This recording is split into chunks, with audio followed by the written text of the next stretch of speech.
এই বছরই আরেকটা সিনেমা রিলিজ হচ্ছে, সেটাও সান মোশন পিকচার্সের সোলজার। ঈদের আমেজে দেশের প্রেক্ষাগৃহে যখন মেগাস্টার শাকিব খানের রকস্টার সিনেমাটি দারুণ দাপট দেখাচ্ছে, ঠিক সেই জোয়ারের মাঝে ভক্তদের নতুন এক সুখবর দিলেন এই অভিনেতা। একই প্রযোজনা প্রতিষ্ঠানের ব্যানারে খুব শীঘ্রই রূপালী পর্দায় মুক্তি পেতে যাচ্ছে তার বহুল প্রতীক্ষিত আরেক সিনেমা সোলজার। কিছুদিনের মধ্যে আমরা ক্যামেরা ক্লোজও করব, আর অলরেডি সোলজারের লুক আবার নতুন করে সোলজার হচ্ছে। রকস্টারের বিশেষ প্রদর্শনী শেষে আয়োজিত এক সংবাদ সম্মেলনে নিজেই এই নতুন প্রজেক্ট ও দীর্ঘ ক্যারিয়ার নিয়ে খোলামেলা কথা বলেন শাকিব। সোলজার মূলত রকস্টারের আগের ছবি। এর সিংহভাগ শুটিং আগেই শেষ হলেও এতদিন তা আটকে ছিল। তবে সুখবর হলো ছবিটির কাজ এখন একেবারে শেষ পর্যায়ে।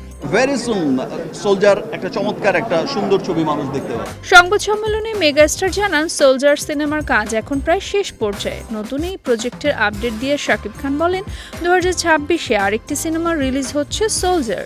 কিছুদিনের মধ্যে আমরা এর ক্যামেরা ক্লোজ করব, আবার নতুন করে সোলজার হচ্ছে। সিনেমার বাকি শুটিং দেশের বাইরে সম্পন্ন হবে। খুব শীঘ্রই এই বছরের সোলজার নামে একটি চমৎকার ও সুন্দর ছবি মানুষ দেখতে পাবে।